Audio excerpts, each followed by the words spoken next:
Hey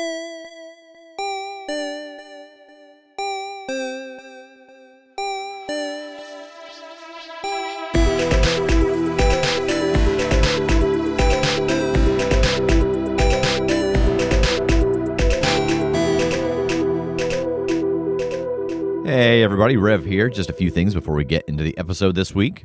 We have made some updates to our Patreon. You can go over to patreon.com/thecritshow to get all the information about the new and updated tiers. The Chosen tier is already gone, which is super exciting. If you were someone who was interested in the Chosen tier and it was gone before you got there, feel free to send me an email at rev@thecritshowpodcast.com just to open up a line of communication in case we end up opening up a second one. And the other thing, I just wanted to mention what we're going to be streaming this week as we make our push for partner on Twitch. So if you're listening to this on the day it comes out, then tomorrow, Thursday, Kim and Megan are going to be playing Cuphead at 8 p.m. Eastern. Then this Saturday, the 16th, we are going to be playing the one-page RPG Jason Statham's Big Vacation, where Kim, Tass, and Megan will be Jason Statham's entourage, trying to make sure that he has the best 4-day weekend ever, because he needs a vacation, and they have to protect his vacation from Wesley Sniper, who is out there wanting to ruin Jason's fun.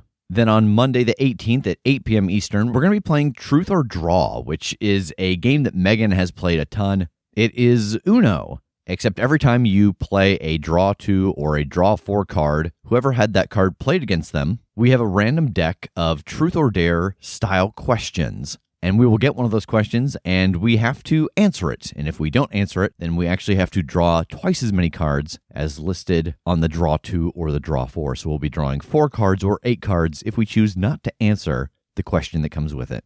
If you would like to submit questions to be added into the randomizer for the questions we will get as we play Truth or Draw, send those to us or tag us on Twitter at The Crit Show. Or if you're on the Discord, you can message those to Kim.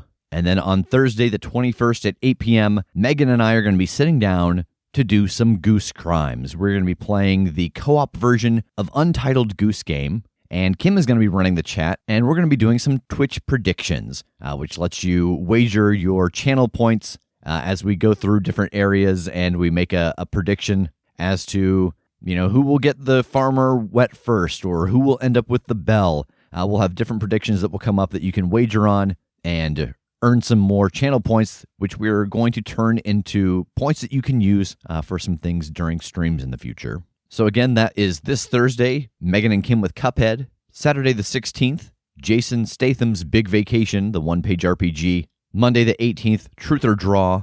And Thursday the 21st, Untitled Goose Game. If you don't follow us yet, you can head over to twitch.tv/The Crit Show and get notifications whenever we go live with all of these games. And I think for now that's everything, so it's time to let the recap roll. And you do notice that there are additional antennae coming off of his back.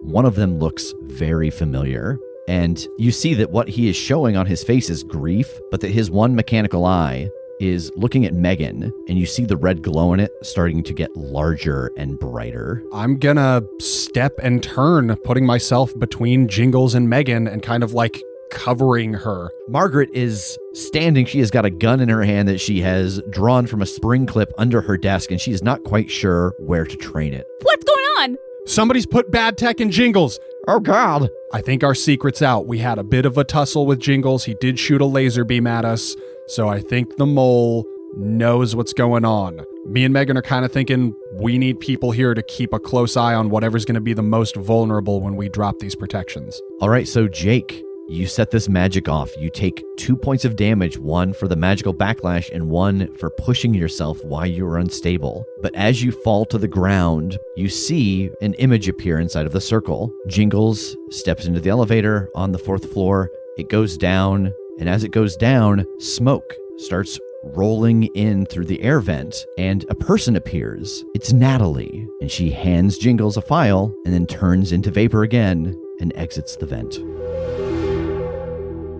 Tass, you are on the 2nd floor, positioned up with many of the other agents of the IPT, and next to you, you hear the ding of the elevator, and at the same time, you hear Jingles' voice start to come over the intercom, telling everyone to reestablish the wards. The elevator door opens, and you find Jake lying unconscious in a pool of blood. Megan, inside of Margaret's office, you hear the command from Jingles for everything to be cut off, and then maybe 60 seconds later, the command for it to be brought back online. Well, it doesn't seem like that was too much of a to-do. Yeah, if I can use the comms to check in with the guys. Did it work? He collapsed, but he's breathing. I'm getting him to the infirmary, and we'll just try to get him stabilized and see what happened. And I'll tell Margaret. It seemed to have worked. I don't know. I guess Jake's not doing great. Tass has taken him to the infirmary. Well, all right. I suppose we should head down there and see what he found out. Yeah. And so the two of you head to the elevator and go down to the 3rd floor and go towards the infirmary. Tass, you have gotten Jake into a bed, and some of the IPT crew are starting to treat him. They have got an IV hooked up to him, feeding him some fluids, and they are checking his vitals. Yeah, I go over to Tass. Is he okay? What happened? I don't know yet. I mean, I assume it was just the strain. Like, he just collapsed right where he was standing. I think I want to try and reach out with my mind and see if I can connect with him in this state. Yeah, it's a little difficult because the surface thoughts are very sparse. And so you actually have to go a little deeper than you normally do. And as you push deeper into his mind to communicate with him, your surroundings become kind of hazy. And suddenly you're standing in front of a house. Jake, what does this house look like?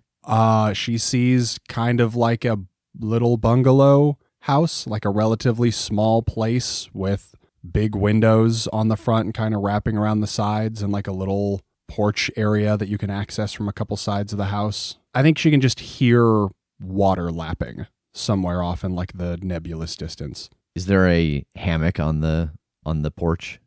No, but there's one of those like cushy, comfy porch swings. And Megan, that's where you see Jake. He is sitting on that porch swing, just kind of staring out in the distance as if there were water there. Jake. Huh. Hi. Sorry, I feel like I'm not supposed to be here. This feels like I went too far, but I just needed to know that you were okay. Where are we? That's a good question. What is this place? I don't know. It's nice. Yeah, it is. Do you remember what just happened, being in the elevator? Yeah, now that you mention it. Okay, you did the ritual to see what happened in there with Jingles. Do you remember what you saw?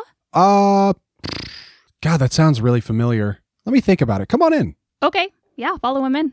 So Jake, you open the door. What does Megan see when she steps inside? There's a hallway that seems to lead a little bit deeper into the house, and there's a couple doors on each side, and down the hall it seems to kind of open up into a more like open area of the house. And I think all of the doors, like, somehow you can kind of see sunlight pouring in from under them, like as if every room is extremely well lit. And I just head down the hall past those doors on either side to where it opens up into kind of like an open concept kitchen, and open the fridge. You want anything? Sure, what do you have? Name it. I'll take like a Capri Sun.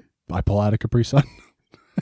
That very much seems like something that would exist in the fridge in my mindscape. Yeah. Perfect. Elevator. I'm drinking my own Capri Sun as I'm in thought.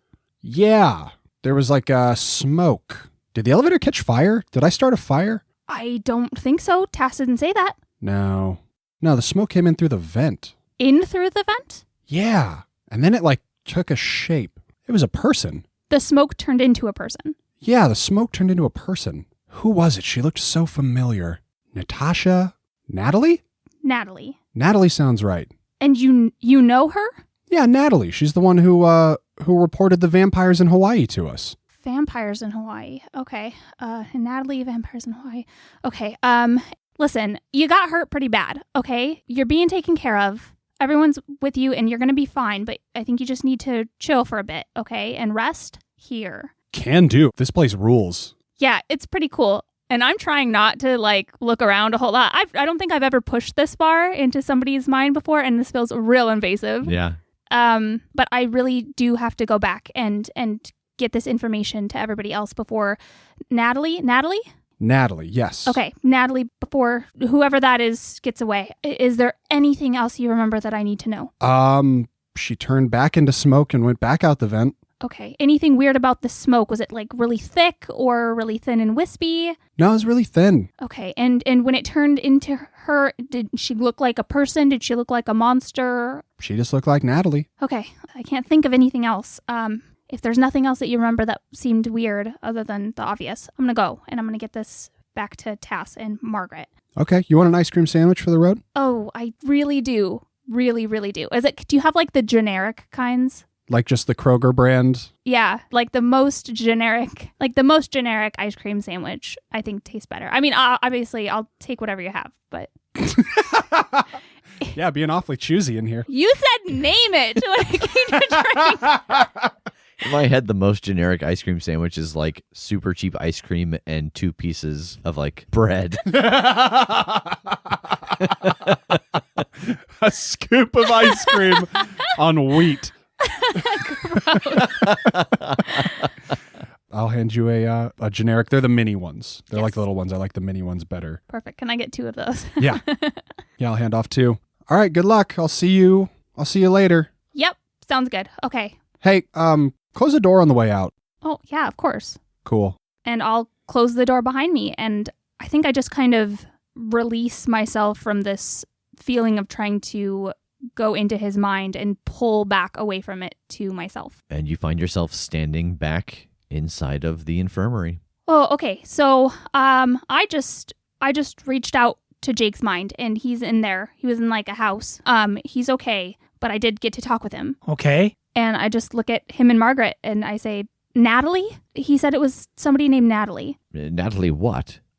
She came in through the vents as like a wispy smoke that came in through the vents and then turned into a person. And he said it just looked like her, Natalie. And she's the one who gave Jingles the files. Yep, she handed him the file, and that's all he had for me, so. Shit. Yeah, shit. Who's Natalie?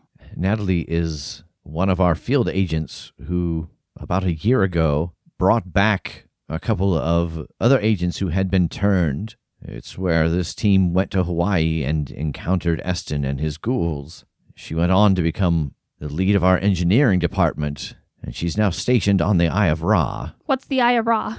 Remember when I told you we went into outer space? Yeah? It went bad, but they rebuilt a new station, and, well, that's pretty much it. It's like a whole bunch of different organizations that work with IPT that have put all of their resources together to be able to, hunt monsters and have a big, powerful satellite in outer space to coordinate. So she's at like a hub of information for not just the IPT, but a bunch of different organizations like the IPT. Yes, and she's responsible for constructing much of the technology that gets shared amongst them.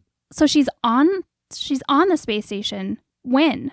Because she was here. She handed Jingles this file. I mean, depending on what she is, we've seen a lot of different things move in a lot of different ways. Vampires in particular, we've seen a few different types that can travel as smoke. Through space? I mean, it's essentially teleportation, just like Jake does. He bursts into flame. So you could teleport to outer space? Yep. Oh. Man, I feel stupid for not catching this earlier. I mean, she was the one that kind of coordinated with us on the stuff in Hawaii, like, of course. So what now? I mean, if she's up there, how many other people are up there? I mean, how do we stop her? I mean, it all just depends on obviously she knows something. I have a hard time believing that everything she set up was just very detailed fail-safes. I have to assume that she is operating through that, which means that she knows we're on the trail at least. So if we show up, everybody up there might be in danger. They might be in danger right now. How long do we think it'll be before Jake's up and running? I mean, you don't look great either. No, I am barely standing. Margaret speaks into her comm. Jingles, if you could join us in the infirmary, please. And after a moment, he comes in. And when he does, she turns to the infirmary crew. Give us the room for a moment. And they all pause and kind of glance at one another, and then they file out. And she looks at the two of you, your comms, and she holds her hand out.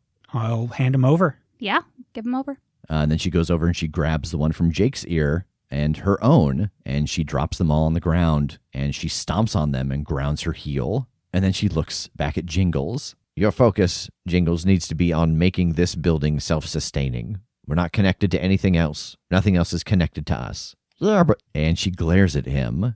Yeah, okay. It's going to take a little bit, but I'll just start closing off things now. What's the excuse that I give? Virus, software issue, I don't care. Just work as fast as you can and don't answer any questions you don't have to. And he turns and walks out. Do we have any way to get up there?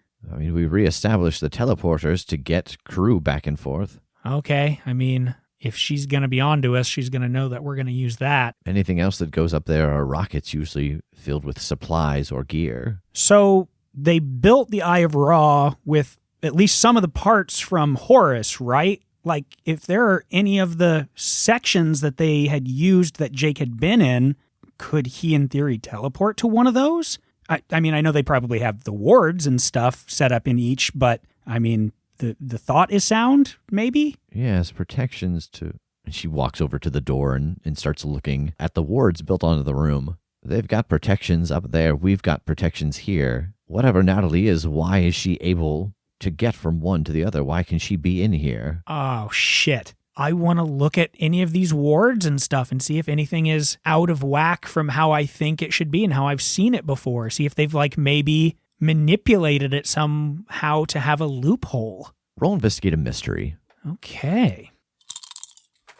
That's a 10, but I think I want to back that off to a mixed success so that I can fill in a bubble for Willem's fortune. Oh, all right. How many bubbles do you have in Willem's fortune? This will be my first. I'm trying to build this back up. Yeah, and so just a reminder for everybody, Willem's fortune, they can turn a full success into a mixed success or a mixed success into a fail and get one kind of charge to put into Willem's fortune. When they get 4 charges, they have a point of luck inside of this necklace, and it can hold up to 2 charges. I actually have a question that occurred to me ages ago, and I haven't had a chance to verbalize here with you all. What could I try to sell you on now that I have advanced moves? Like if I got a 12 plus and backed off, that super success of an advanced move, is there any like extra or incentive for backing that down?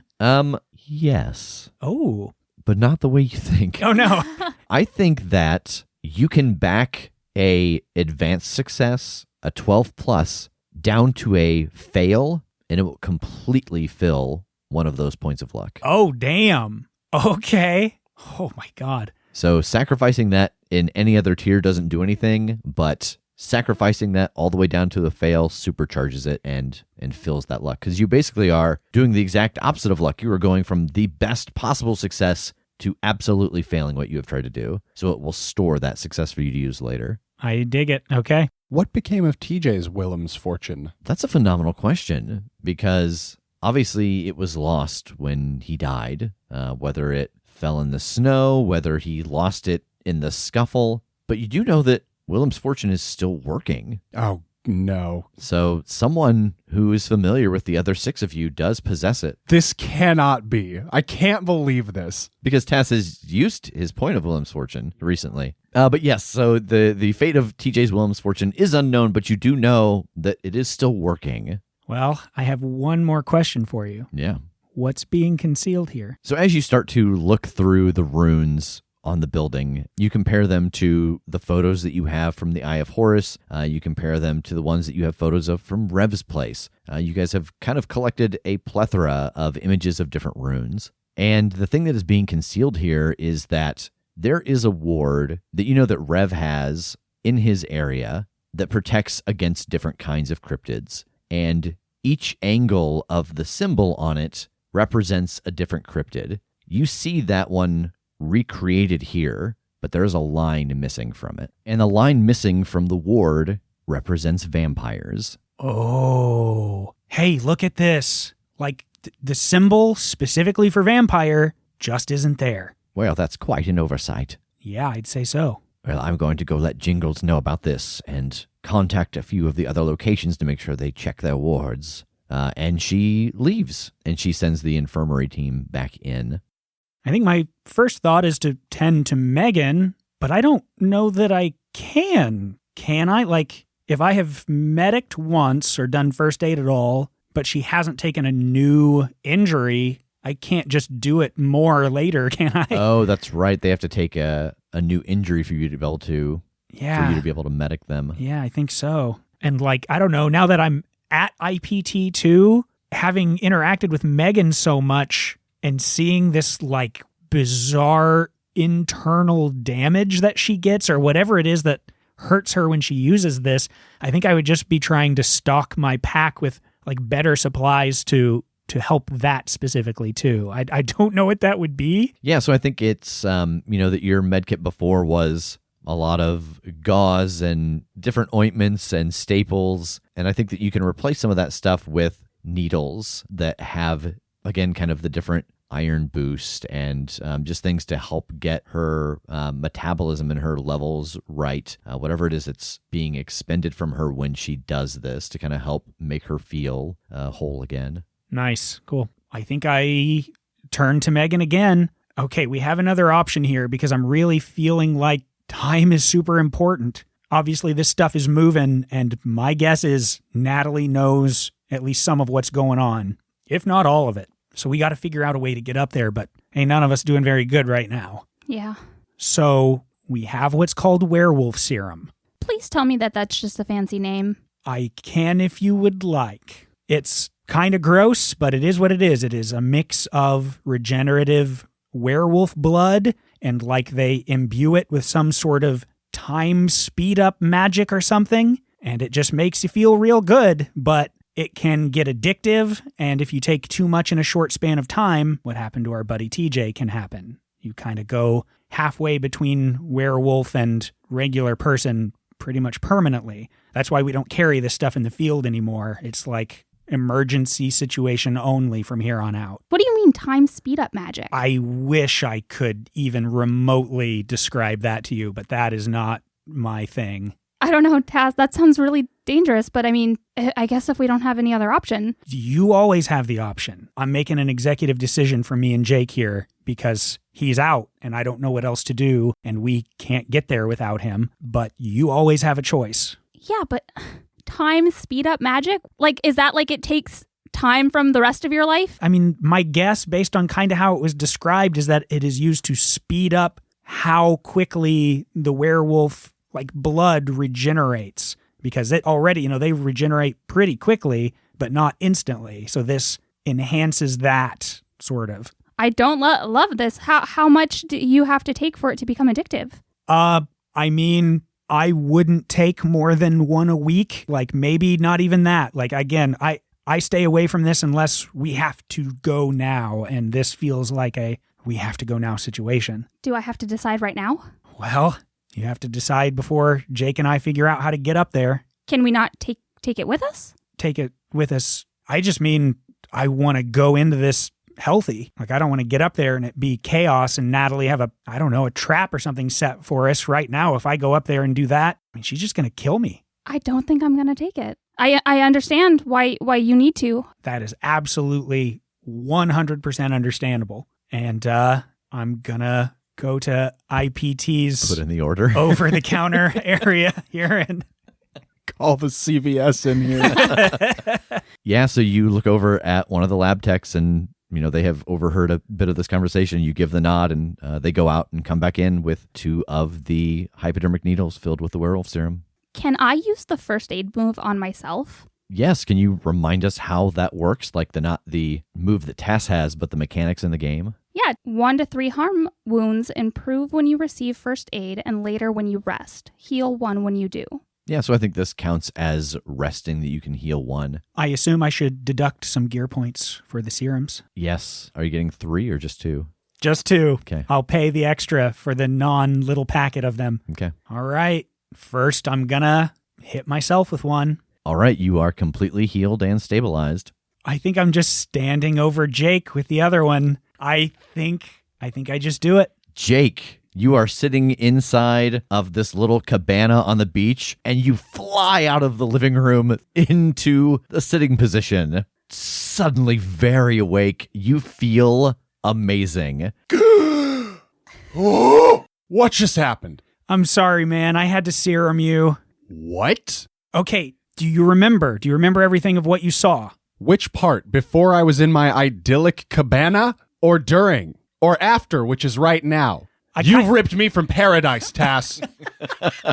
Yeah, okay, all right, fair, but Natalie. You saw Natalie. Yeah, I saw Natalie. She's on the Eye of Ra. She has messed with the sigils and stuff here so that she can teleport between there and here. It's been her the whole time. She's the one that sent us out and gave us the specific information and the place to go and possibly get blitzed by all of the ghouls and stuff in Hawaii. So what are we doing? We've shut down all communications. IPT specifically, this location is like shut down from anybody else it's connected to. We got to figure out how to get up there and fast, because if she's making any kind of move, we have to stop her now. I mean, when was the last time anybody checked in that they can verify somebody else is still up there? Let's reconvene with Margaret and or Jingles and get those answers so that we can get moving.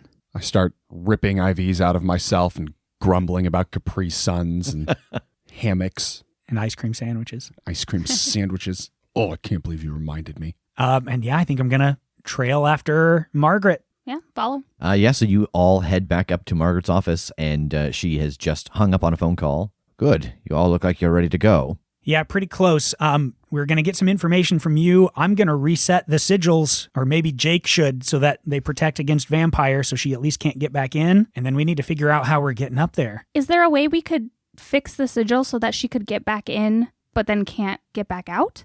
Ooh, set an ambush. I can try and find out. Cool. Where in IPT could I go do some research? Yeah, I think you could just go into the library and see if there are any essentially wards that keep things in instead of keep things out. All right, I'll go start looking through some books, and worst case, I'll start fixing them back up to just prevent vampires entirely. But if I figure out a way that we can kind of trap her in here, I'll let you guys know. Okay, man. What can I do? Well, that's a good question. Let's see what else we can find out. Margaret, is Natalie the only person that was IPT specific staff that was up there, or did we have anybody else up there? IPT staff, she was the only one. The bulk of the crew from the Eye of Horus is up there with her. Yeah, okay. Have we gotten any reports or anything specific from them recently? Yes, they check in daily. Okay, I'd love to look over that, see if there's anything that sticks out, maybe any subtle cries for help or something that they're trying to code. I mean, I don't know, just anything out of the ordinary that we can use. Yeah, so she pulls up the last communication video, and it's Sroka, and she's kind of going through a checklist of things. And you can tell this video gets sent out to multiple department heads, not just Margaret. Roll Investigate a Mystery as you're watching this. Okay. 13. Is that one of your advanced moves? It is not. Ah, then piss off. You get nothing. All right, you get a hold too. Going with old trusty, what's being concealed? So what's being concealed here, as you're watching this briefing from Sroka, you notice that a couple of the other team members are in the background. And at one point she turns and she glances at one of them and she shouts something to them. And when she turns and looks for a brief moment, you can see that the color of her eyes are not the same color they used to be. There's this brief moment where it seems like they're black. But then when she turns back to the camera, it doesn't seem to be that way anymore. Oh, no. Would that be enough to try to get an idea of what sort of creature is it? I think that with the things that you have encountered so far, the different vampires you have seen, both in this world and in other worlds, it seems like Sroka has some kind of a glamour and that she is a vampire. Oh, shit. I'm going to play it back and pause it right at that point where it seems like there's that shift. She's got some kind of glamour. Oh, it's not much. It's subtle. It's just hiding the eyes. Yep. What does that mean? She's a vampire, so either Soroka's been like this all along, or Natalie's up there turning people. I mean, it would be a very simple hunting ground. Yeah, especially if they didn't suspect, because who did? Oh, God. Is there any reason to assume she wouldn't have turned them all? I mean, it's what, Margaret? It's been up there at least a couple of months, right? Oh, yes. Has the crew switched out much, or has it pretty much been the same members that we sent up? It's the same members you sent up with a few additions, including Natalie, who joined after the first week. We have to assume that they all are. Is there anything we can do? Because these are, these people, right? Yeah, been through some tough shit with most of them up there. Can you undo somebody becoming a vampire? Yeah, assuming Natalie turned everybody up there, if we can manage to pin her down and take her out, in theory that should make everybody else cool again. So assume they are all vampires in a space station. What do we do? What can we do? I mean, my vote, track down Natalie, take her out. When we get up there, I can try, but I should be able to figure out where she is up there. Oh, yeah.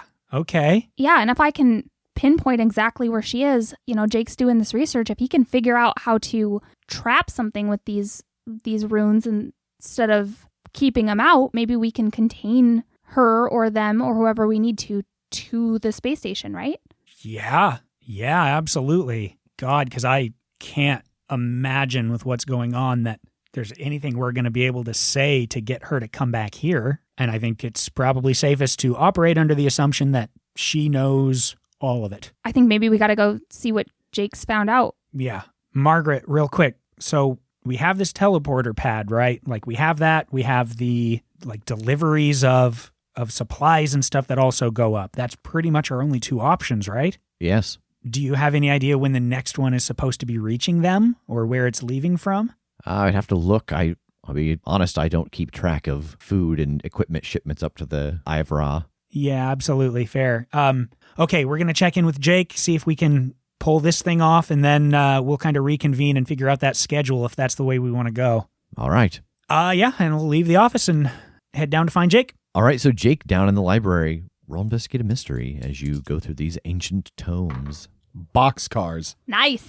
All right, you get a hold too. I guess I'm thinking of what can it do? Yeah, I think that you are able to piece together a ward going through these books along with the images of the different wards that you have, where you could create a ward that would keep a specific type of creature inside instead of exclude them from an area. I mean, that's really all I was in these books for, so I think I want to kind of just go with a what is being concealed here? So the thing that's being concealed here is that you do find a description of a series of wards that can be placed that will override. So that, let's say you have a bunch of small areas where you have protection from a couple of things. You could then put a bigger dome over that protects from other types of things. So you could have layered defenses. Okay. And about the time you wrap up that book, Megan and Tass come down into the library. Hey, how's it going? Pretty good. I think I've got what we were looking for. There's definitely a way that we can sketch out some runes that will keep something in rather than keeping something out.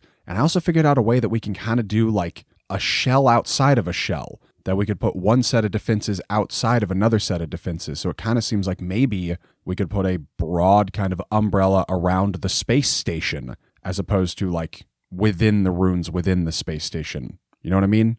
Yeah, that's actually perfect. I mean, we're just talking about instead of changing the runes here, so if she comes back, she gets trapped, we just do it up there. But if you could put one around the whole thing and then we don't have to worry about each individual room, right?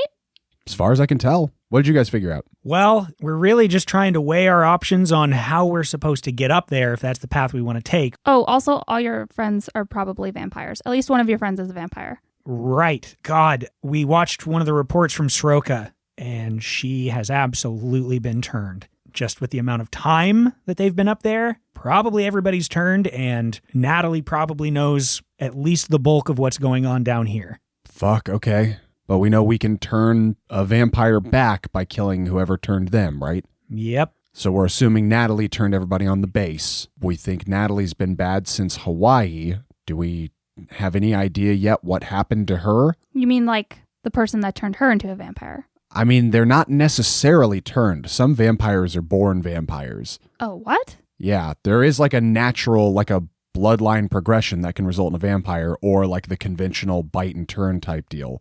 So if we don't know anything about her, that might merit some research, because if she was turned and she's being controlled, we don't necessarily want to kill one of our own just because they're a victim too. Oh, God, yeah.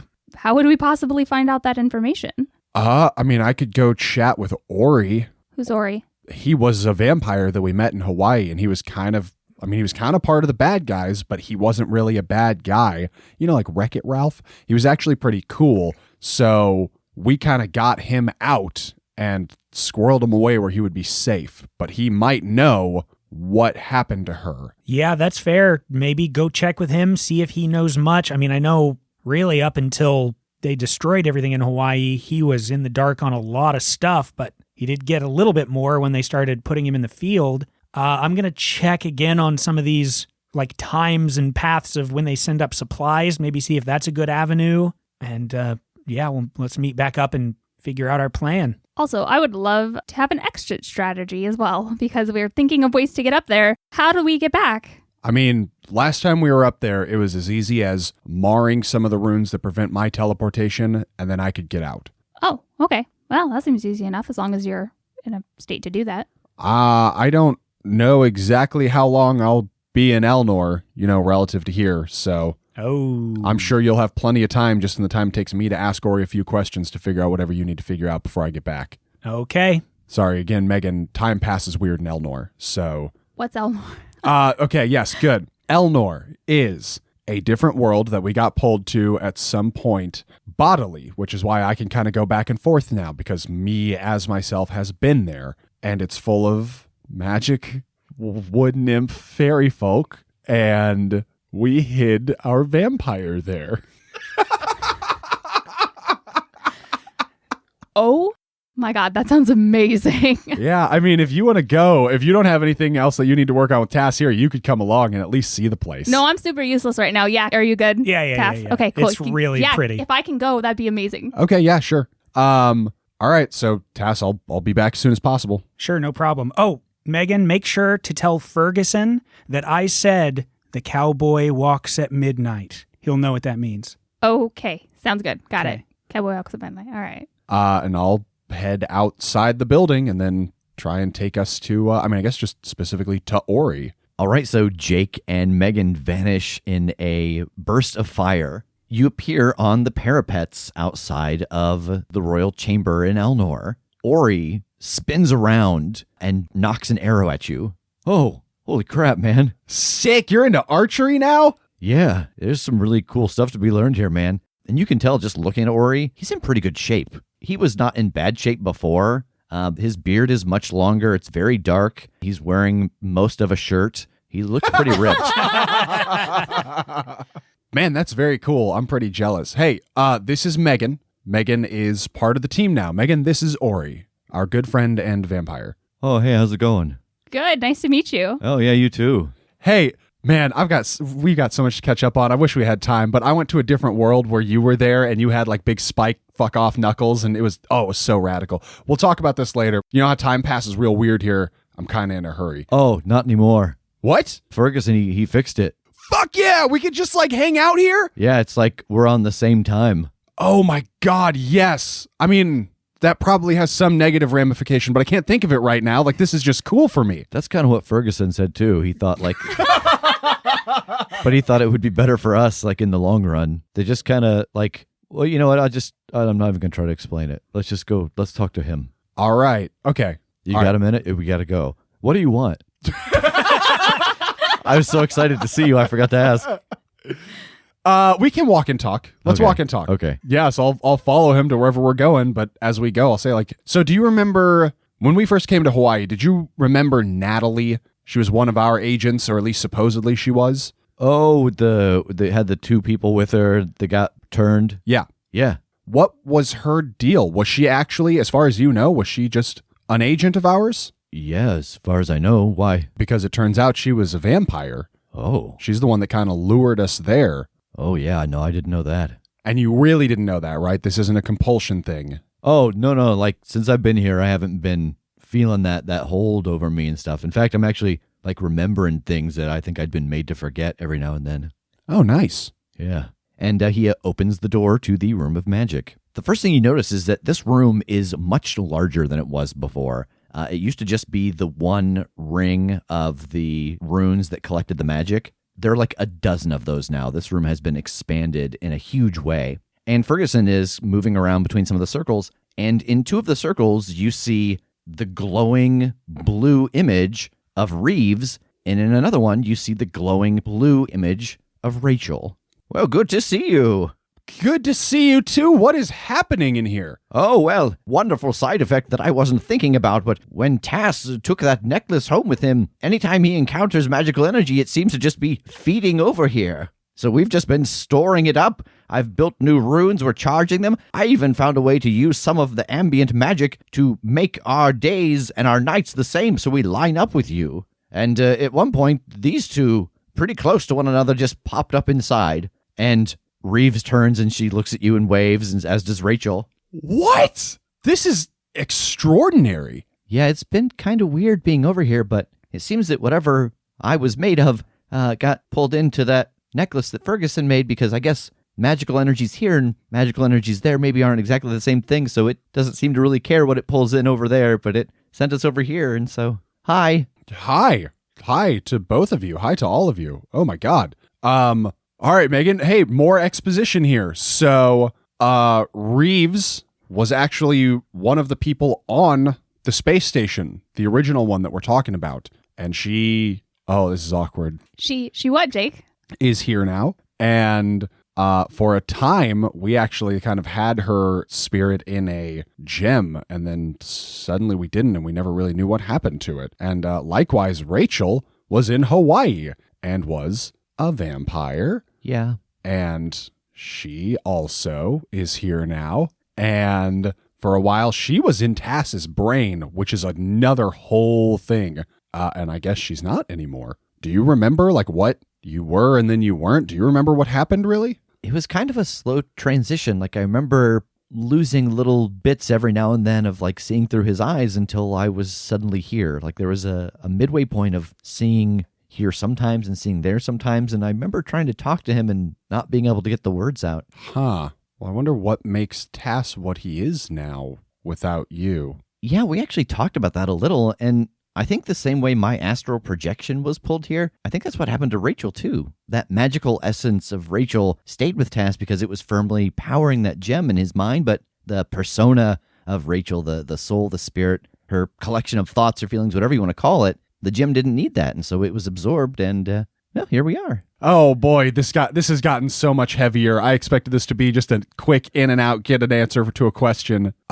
Okay, so we were here to get some answers from Ori about some stuff that's going on, but you two are actually like, this might be perfect. You guys might have some extra answers for me. So right now, they rebuilt the space station. A crew is back up there, and it seems like they've all been turned to vampires. It seems like there was one wolf in sheep's clothing up there that has been systematically turning all of them, and it's Natalie. Rachel, do you remember Natalie from Hawaii? No. Before Eston caught me, all my time in Hawaii was spent at the fishing village. Man, okay. We're trying to figure out something about her origin to figure out if she's like born a vampire or if she was turned by Eston or something, so we know, whether she's working under a thrall and like needs to be saved. Well, if she was acting under Eston's thrall, I mean, he's gone, so it would be broken now, right? Well, no, not exactly.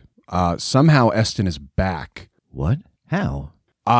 We don't know. Eston's the one that captured Megan, and it was well after we killed Eston in Hawaii. So we don't know how. We don't know if somehow he came back, if somehow the kill didn't stick, or if somehow it's a different Eston. But somehow he's out and about in our world still. And Ori looks around at all of you. I think I might have an answer for that one. I think I helped to bring him back from the dead.